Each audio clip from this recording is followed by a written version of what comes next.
Hello साथियों, इस वाले वीडियो में हम प्रश्नावली 5.2 के क्वेश्चन नंबर 1 से क्वेश्चनों को लगाएंगे।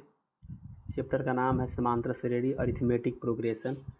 क्वेश्चन नंबर 1 कहता है कि समांतर श्रेणी -5 -5/2 0 5/2 dot dot dot dot dot का 11वां पद ज्ञात कीजिए। और इसमें देखिए क्वेश्चन है कि -5 -5/2 0 5/2 dot dot dot dot dot में हमको 11वां पद ज्ञात करना हुआ है। तो अब देखिए क्वेश्चन को कैसे लगाएंगे। सबसे पहले हम इसमें पहला पद लिखेंगे। पहला पद को ए से डिनोट करते हैं, क्या है, -5 है। उसके बाद हम सार्वधातर यानी कि डी निकालेंगे। सर्वांतर डी निकालने के लिए अगले वाले पद में से हमको पिछला वाला पद घटाना पड़ता है। घटाएंगे तो हो जाएगा -5/2, ये माइनस माइनस प्लस 5/1 मान लेंगे। एलसीएम लेंगे 2 हो जाएगा, 2 एकम 2, 1 में 5 से गुणा करेंगे -5 प्लस 1 में 2 से भाग देंगे, 1 दूना 2 और 2 पचे 10, यानी कि घटाएंगे तो 10 में से 5 जाएगा 5/2, यानी कि the value of D is 5/2। अब इसमें बोला है 11वां पद। फार्मूला क्या होता है एनवां पद का? फार्मूला होता है एन बराबर ए प्लस कोष्टक में n-1 इंटू डी होता है। ठीक है, अब यहाँ पे जब 11वां पद पूछता है तो n की जगह पे हम n11 लिख देते हैं, यानी कि 11वां पद का मान ज्ञात करना है। 12वां पद पूछता तो n की जगह पे 12 लिख देते। उसके बाद a का वैल्यू क्या है? a का वैल्यू -5 है प्लस n-1, n की जगह पे 11वां पद यानी कि 11-1, और d का मान हमने निकाला है 5/2। अब इसमें A11 बराबर -5 प्लस 11 में से 1 घटा देंगे 10 गुणे 5/2, 2 से काट देंगे 2 पचे 10 और 5 में 5 से गुणा कर देंगे 5 पचे 25 हो जाएगा, 5 पचे 25। अब 25 में से 5 घटा देंगे तो हो जाएगा हमारा 20, यानी कि 11वां पद क्या हो जाएगा? 11वां पद का मान हो जाएगा 20 और ये हमारा आंसर हो जाएगा। ठीक है, और कुछ इसी तरह से क्वेश्चन नंबर 2 को भी पढ़ेंगे। क्वेश्चन नंबर 2 बोलता है कि यदि d बराबर -4 n बराबर 7 n बराबर 4 तो a का मान ज्ञात कीजिए। तो सबसे पहले क्वेश्चन को हम उतार लेते हैं। क्वेश्चन हमारा है कि क्वेश्चन नंबर 2 है कि d का मान है -4, n का मान है 7 और an बराबर हमारा है 4। तो किसका मान ज्ञात करना है? a का मान ज्ञात करना है। सबसे पहले फार्मूला लिखेंगे an बराबर a प्लस कोष्टक में n-1 इंटू डी। an बराबर हमको 4 दिया है तो n की जगह पे 4 लिखेंगे। a का मान हमसे पूछा है प्लस n-1, n की जगह पे 7 दिया हुआ है तो 7 माइनस a, और d का मान दिया हुआ है -4। 4 बराबर a प्लस 7 में से 1 घटाएंगे 6 गुणे -4, दोनों का आपस में मल्टीप्लाई कर देंगे, 6 चौक को -24 हो जाएगा। -24 को इधर भेजेंगे तो ये हो जाएगा +24, यानी कि the value of A is 28। ए का मान पूछा था और ए का मान कितना हो जाएगा? ए का मान हो जाएगा 28। ठीक है, और कुछ इसी तरह से क्वेश्चन नंबर 3 को लगाएंगे। बोला है कि किसी समांतर श्रेणी का प्रथम पद 5, सार्वांतर 3, अंतिम पद 80 हो तो पदों की संख्या ज्ञात कीजिए। तो सबसे पहले जो कुछ भी मान दिया हुआ है उसको कॉपी पे उतार लेते हैं। मान दिया हुआ है, इसको यहाँ लगा लेते हैं। क्वेश्चन नंबर 3 मान दिया हुआ है प्रथम पद 5, यानी कि a का मान दिया हुआ है 5। उसके बाद सार्वांतर 3 दिया हुआ है, यानी कि d का मान दिया हुआ है 3। और उसके बाद किसका मान दिया हुआ है? अंतिम पद 80 हो। अंतिम पद मतलब होता है कि n बराबर 80 दिया हुआ है। n बराबर कितना दिया हुआ है? 80 दिया हुआ है। तो इसमें पूछा है पदों की संख्या ज्ञात कीजिए। अब यहाँ पे क्वेश्चन में अंतिम पद का जिक्र किया हुआ है। अंतिम पद बोला है 80 है, यानी कि देखा जाए तो n का मान 80 है, लेकिन इसके अलावा भी इससे पहले आप लोगों को एक क्वेश्चन पता होगा कि an बराबर होता है a plus n-1 into D. ये तब है जब कोई 11वां पद, 12वां पद, 13वां पद ऐसा कोई पद पूछता है तो इस फार्मूले का प्रयोग करते हैं। लेकिन जब क्वेश्चन में अंतिम पद का जिक्र कर देता है तो वहाँ पे हम फार्मूला लगाते हैं l बराबर a plus n-1 into D. l मतलब लास्ट पद यानी कि अंतिम पद। जब अंतिम पद का जिक्र करता है तो हम अंतिम पद की जगह पे किसका इस्तेमाल करते हैं? l का इस्तेमाल करते हैं, यानी कि अंतिम पद क्या हो जाएगा? l हो जाएगा। अब फार्मूला क्या निकल के आया? फार्मूला निकल के आया l बराबर a plus n-1 into D the value of L is 80 रख देंगे बराबर ए का मान हमारा 5 है, n-1 और डी का मान हमारा कितना है 3 है।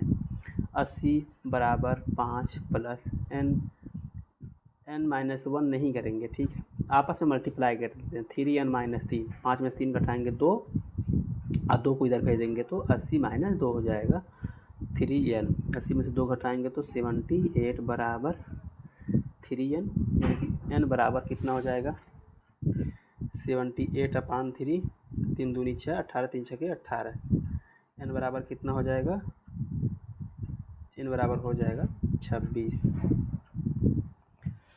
ए का मान दिया था, डी का मान दिया था, अंतिम पद हमारा 80 दिया हुआ था। फार्मूला अंतिम पद जब दिया हो तो ये फार्मूला लगाते हैं, L बराबर A plus n-1 into D. पहली बार फार्मूला देख रहे हैं इसलिए इसको डार्क कर लेते हैं। अंतिम पद बराबर होता है L बराबर A plus n-1 into D. अब अगले प्रश्न को जब पढ़ेंगे तो कह रहा है कि जांच कीजिए कि 0 समांतर श्रेणी 31, 28, 25 ... का एक पद है, इस बात को जांच करना है। तो चलिए इसको भी लगा लेते हैं। क्वेश्चन नंबर 4, यहाँ पे 31, 28, 25, ... में 0 समांतर श्रेणी का एक पद है कि नहीं है, इसको जांच करना हुआ। अब इसमें देखिए कि ए का मान हमारा 31 है, पहला पद। सार्वंतर अगर निकालेंगे डी बराबर हो जाएगा 28 - 31, तो कितना आ जाएगा 28 3 31, यानी कि -3 हो जाएगा। इसमें बोला है कि जो 0 है वो, इसको अगर हम आगे बढ़ाते जाएंगे तो कहीं इसमें 0 आएगा कि नहीं, यही पूछा है। इसके लिए हम मान लेते हैं कि an बराबर 0, हम मान लेते हैं कि n वां पद 0 होगा, ठीक है। अब इसके लिए एक फार्मूला है an बराबर a plus n-1 into D, और अब इस मानों को पुट करेंगे। an बराबर 0 है, हमने माना हुआ है कि अंतिम पद क्या है 0 हुआ है, हमने लेट किया हुआ है, माना a का मान 31 प्लस n-1 इंटू डी का मान हमने निकाला कितना है -3। 0 बराबर 31, और ये अब कोष्ठकों को पे करेंगे, -3n प्लस 3 माइनस प्लस हो जाता है। अब 31 में 3 जोड़ देंगे तो 31 3 34 -3n, 34 इधर आएगा, ठीक है, 34 इधर आएगा तो ये हो जाएगा -34 बराबर -3n, यानी कि माइनस से माइनस कट जाएगा, क्या हो जाएगा n बराबर 34/3, n बराबर क्या हो जाएगा 34/3 है। अब देखेंगे कि n का मान कितना आ गया 34/3, इसको जब तोड़ेंगे तो 3 एकम 3 और फिर 3 एकम 3 1, 3 एकम 3 3 एकम 3 हो जाएगा ना, 34/3। इसको ऐसे ही रहने देते हैं। n का मान कितना आ गया है 34/3। अब चूंकि जो हमने मान ऊपर लिखा हुआ है वो बटे के रूप में नहीं है, यानी कि परिमेय संख्या के रूप में नहीं है, पदों की संख्या भिन्न के रूप में नहीं हो सकती है, अतः 0 समांतर श्रेणी का पद नहीं है। हमने जो माना था कि 0 समांतर श्रेणी में आएगा, यहाँ तो n बराबर 34/3 आया है, यानी कि अगर यहाँ पे कोई डिजिट आता 6 7 8 9, तो हम ये मान के चलते कि 8 बार चलते या फिर 9 बार चलते तो 0 आ जाता। चूँकि n का मान 34/3 जो कि एक भिन्न है, इसलिए 0 यहाँ पे आगे 25 के बाद हम जब उसमें 22 करेंगे, 22 के बाद 19 करेंगे, 19 के बाद 16 करेंगे, तो ऐसे करते जाएंगे तो उसमें हम 0 नहीं पाएंगे। तो क्या लिख देंगे, चूँकि n का मान भिन्न में आया है, भिन्न में आया है, इसलिए 0 समांतर श्रेणी में नहीं आएगा। चूँकि n का मान भिन्न में आ गया है, 34/3 में आ गया, इसलिए 0 समांतर श्रेणी में नहीं आएगा, ठीक। और अब अगले प्रश्न की तरफ बढ़ेंगे। क्या बोला, क्वेश्चन बोला है कि यदि समांतर श्रेणी की 25 50 75 100 का पीवां पद x बराबर 1000 है तो p का मान ज्ञात कीजिए। चलिए इसको पहले क्वेश्चनों को कापी उतार लेते हैं। अब क्वेश्चन नंबर 5 में 25 50 75 100 ... में पीवां पद 1000 बोला हुआ है। पीवां पद मतलब होता है जिसे 11वां पद बोलता है, तो 11 लिखते हैं, 12वां पद बोलता है तो ए 12 लिखते हैं। ऐसे पीवां पद में 1000 का मान दिया हुआ है तो लिख देंगे ए पी बराबर 1000। ए पी बराबर क्या हो जाएगा, A plus P minus 1 into D. अब यहाँ पे आप सोच रहे होंगे कि इस फार्मूले में तो एन का प्रयोग होता है, ए एन बराबर A plus N minus 1 into D, ऐसा होता है। पर हर जगह एन ही हो कोई ज़रूरी नहीं। एन एक सिंबल है, एक प्रतीक है जिसको रिप्रेजेंट किया जाता है। अगर कभी ज़रूरत पड़ने पे एन की जगह पे पी का भी प्रयोग करता है तो कोई गलत नहीं होगा। चूँकि इस क्वेश्चन में पी का प्रयोग कर दिया हुआ है तो हम भी एन की जगह पे पी लेके चलेंगे। ठीक है। अब पीवा पद कितना दे दिया है, 1000। अब इसमें से हम ए का मान मान लीजिए निकाल लेते हैं। ए का मान 25 है, डी का मान निकाल लेते हैं 50 माइनस 25 यानी कि ये भी 25 है। आइए मानों को पुट कर देते हैं। ए पी बराबर हमारा है 1000, ए का मान हमारा 25 है और पी माइनस 1 इंटू डी का मान 25 है। पी का मान हमको निकालना है। 1000 बराबर 25 प्लस 25 पे पी से गुणा करेंगे 25 पी माइनस 25 एकम 25। अब माइनस 25 प्लस 25 आपस में कट गया, क्या बचा है 1000 equal to 25 P. The value of P is 1000 upon 25। 25 चौको 100 यानी कि 40 आएगा, क्योंकि एक जीरो और था। तो पी का मान कितना आ गया है 40, और ये हमारा क्या हो जाएगा, आंसर हो जाएगा। और इसी तरह से क्वेश्चन नंबर अब 6वां बोला है, क्वेश्चन नंबर 6। यदि एक समांतर श्रेणी का 11वां पद 80, 16वां पद 110 है तो 31वां पद ज्ञात कीजिए। पहले क्वेश्चन को उतार लेते हैं। अब देखिए ये क्वेश्चन उतर चुका है, थोड़ा ऊपर कर लेते हैं इसको। ठीक है। अब इस क्वेश्चन को थोड़ा सा बारीकी से समझना पड़ेगा। एक मिनट। ठीक है। इस क्वेश्चन में क्या बोला है कि यदि A11 बराबर 80, A16 बराबर 110, ये यही बोला है ना, मतलब यही कहने का मतलब है 11वां पद 80 है, 16वां पद 110 है तो 31वां पद ज्ञात कीजिए। अब इस प्रकार के सवालों को कैसे लगाते हैं, देखिए अगर 11वां पद है तो फार्मूला क्या हो जाएगा, a plus 11 minus 1 into D, क्योंकि n की जगह पे 11 है तो यहाँ पर भी n रहता है, यहाँ पर भी n रहता है। तो अब यहाँ पे n है, n की जगह पे 11 है तो 11, और यहाँ पे n की जगह पे 11 है तो यहाँ पे 11। अब ये 11 का मान कितना दिया हुआ है 80, 80 लिख देते हैं। a का मान पता नहीं है, 11 में से 1 घटाते हैं तो 10 और d से गुणा करते हैं तो 10d हो जाता है। इसे समीकरण नंबर 1 मानते हैं। और इसको जब लेके चलते हैं तो ये होता है A16 equal to A plus 16 minus 1 into D, और A16 का मान हमारा अगर 110 है तो मानों को पुट करेंगे a प्लस 15d घटा देंगे, इसे समीकरण नंबर 2 मानेंगे। अब क्या करेंगे, इस समीकरण 1 में से समीकरण 2 घटा लेंगे। कैसे घटाएंगे, देखिए इसको दाएं लिखिए या फिर बाएं लिखिए, बात बराबर होता है। इसको आपस में हेर फेर कर लेते हैं। a प्लस 10d बराबर 80, a प्लस 15d बराबर 110। ठीक है। जब घटाते हैं तो नीचे माइनस का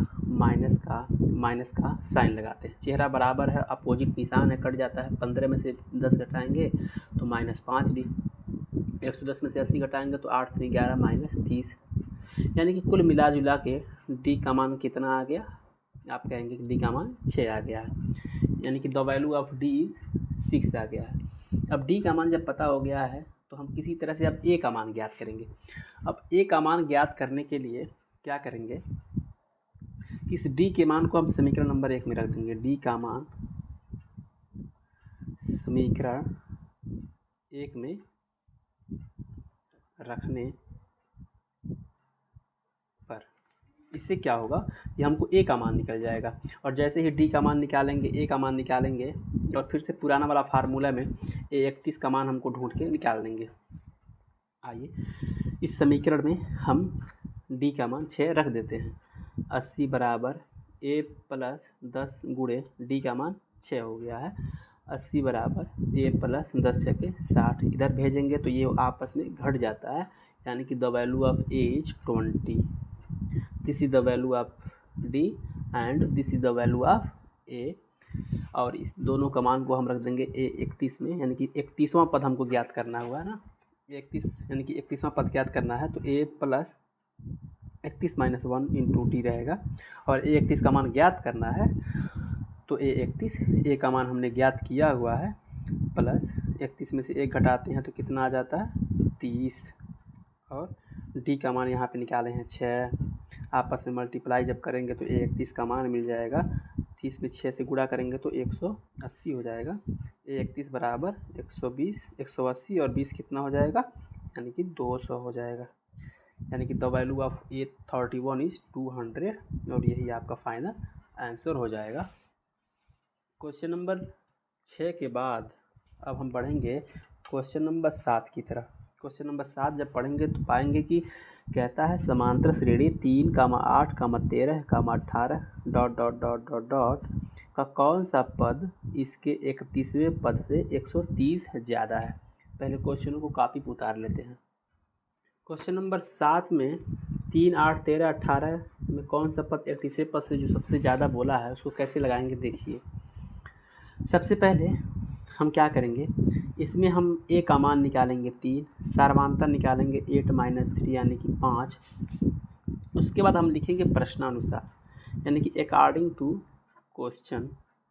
अब इसमें क्या होगा, इसमें पूछा कि कौन सा पद, यानी कि an बराबर कौन सा पद इसके 31वें पद से, 31वां पद जब बोलता है तो आपको भी पता है कि A31 लिखा जाता है, इसके 31वें पद से कितना ज़्यादा हो, 130 ज़्यादा हो। तो सबसे पहले इस समीकरण को हम बना लेंगे कि an बराबर हो जाएगा A31 प्लस 130। कौन सा पद इसके 31वें पद से कितना ज़्यादा हो, 130 ज़्यादा हो। सबसे पहले इसको हम लगाते हैं। an बराबर होगा, a अगर 31 होगा तो इसका फार्मूला क्या होता है, मान लीजिए कि अगर ये अलग से होता तो इसके आगे क्या लिखते, इसके आगे यही नहीं लिखते कि a plus 31 minus 1 into D, ये लिखते। अब चूँकि इसके ऊपर है तो इसके नीचे लिखेंगे। अब प्लस 130 इसमें ज़्यादा है, 130 ज़्यादा कर देंगे। यानी कि कुल मिला जुला के इसी का फार्मूला ये लिखा गया है कि जब A31 होता है तो A plus 31 minus 1 into D लिखा जाता है। तो an बराबर A का मान हमारा 3 है, प्लस 31 में से 1 घटाएंगे 30 गुणे डी का मान 5 है, प्लस 130। an बराबर 3 प्लस दोनों गुणा करेंगे 150 प्लस 130, यानी कि an बराबर जब आपस में जोड़ेंगे तो आ जाएगा हमारा 283। यानी कि an का मान कितना आ गया, 283। अब an बराबर 283 आ गया है, तो अब an का फार्मूला क्या होता है, अब इस an का फार्मूला होता है a plus n minus 1 into D बराबर 283, क्योंकि हमको n का मान ज्ञात करना है ना, बोला है कि कौन सा पद, यानी कि n का मान जब ज्ञात करना है तो अब an बराबर फार्मूला होता है a plus n minus 1 into D बराबर जो किसके है, 283 के। a का मान फिर से वही रख देंगे, a का मान हमारा ऊपर दिया हुआ है क्वेश्चन में, 3 plus n minus 1 into D का मान 5 बराबर 283। 3 को उधर भेज देंगे और 5 से गुणा कर देंगे, 5n माइनस 5 बराबर 280 हो जाएगा। ये इधर आके घट जाएगा तो 5 इधर जाएगा तो जुड़ जाएगा, 5n बराबर 200, ये 85 हो गया। ठीक है, यानी कि n बराबर 285 बटे 5, 5 पचे 25, 3 बचा 35, 5 सते 35, यानी कि the value of n is 57। यानी कि 57वां जो उसका पद होगा वो 31वें पद से 130 ज़्यादा होगा। ये हमारे क्वेश्चन का फाइनल आंसर। ठीक है, अब अगले प्रश्न की तरफ हम बढ़ेंगे। प्रश्न नंबर 8 देखेंगे। प्रश्न नंबर 8 बोला है कि समांतर श्रेणी 17, 14, 11 dot dot dot dot dot minus 40 का अंत से 6वां पद ज्ञात कीजिए। अब इस बारे में देखिए, 17, 14, 11 dot dot dot dot dot last पद इसका -40 है। अब अंत से 6वां पद पूछा है। ये सवाल अभी तक के तमाम सवालों से थोड़ा सा भिन्न है। सवाल में कुछ नहीं है, तो बस थोड़ा सा इसको समझना पड़ेगा। जब अंत से 6वां पूछता है, यानी कि इधर से 6वां पद, यानी कि ये अंत वाला पद है, इसके पहले वाला पद एक, इसके और पहले वाला दूसर का, और पहले ऐसे करके इससे 6 कदम और पीछे जा करके जो पद आएगा उसका मान ज्ञात करना है। अब चूँकि हम अंत से चल रहे हैं, इसके लिए थोड़ी बारीकी एहतियात करनी पड़ेगी। मतलब ये कहना चाहते हैं कि अंत वाले पद को अगर हम पहला पद मान लें तो, और उसके पहले वाले को अगर हम दूसरा पद मान लें और ऐसे करते करते लास्ट से छठवां पद हम निकाल सकते हैं। लेकिन इसके लिए क्या करना पड़ेगा कि हमको अंतिम पद को ही पहला पद मानना पड़ेगा, समझ रहे हैं। इसके लिए, और चूँकि ये पहला पद होता है, लेकिन हम इस रास्ते चलते हैं, हम रास्ता बदल देंगे, हम इस रास्ते चलेंगे अब। और जब इस रास्ते चलेंगे तो ये हमारा पहला पद हो जाएगा, a बराबर -40। यहाँ पर भी आपको दिक्कत नहीं आएगी। अगर मान लीजिए कि ये पहला पद हो गया तो इसके बाद वाला दूसरा होगा, उसके बाद वाला तीसरा होगा, और ऐसे करते करते ये हमारा अंतिम पद हो जाएगा 17, जो कि है नहीं, अंतिम पद ये है, बस हम मान लिए हैं। डी का मान क्या होता है, यानी कि सर्वांतर क्या होता है, अंतिम पद में से पहला पद घटाते हैं। लेकिन यहाँ पे हमेशा 14 में से 17 घटाते हैं, जो कि सर्वांतर सबका बराबर होता है, लेकिन हमेशा क्या करते हैं, 14 में से 17 घटाते हैं। लेकिन ये 14 में से 17 इसलिए घटाते हैं क्योंकि हम इधर से चल रहे हैं, इधर से। लेकिन अगर हम इधर से चलेंगे तो 14 में से 17 नहीं, बल्कि 17 में से 14 घटाएंगे, क्योंकि हम चल इधर से रहे हैं। और जब इधर से चलेंगे तो ये बाद वाला हो जाएगा, ये पहले आएगा, और हमेशा बाद वाले में से ही घटाया जाता है। तो ये बाद में आ गया 17 और ये पहले आ गया 14, यानी कि 3। कि कौवा पद पूछा था, अंत से छठवां पद पूछा था। और जब अंत से छठवां पद पूछेगा, यानी कि A6 पूछा है, तो हो जाएगा A + 6 - 1 × D। A6 बराबर, A का मान हमारा है -40 प्लस 6 - 1 5, D का मान हमारा 3 है, 3 लिख देंगे। A6 बराबर -40 प्लस 15, 5 3 15, यानी कि A6 बराबर हो जाएगा हमारा 40 में से 15 घटा देंगे -25 नहीं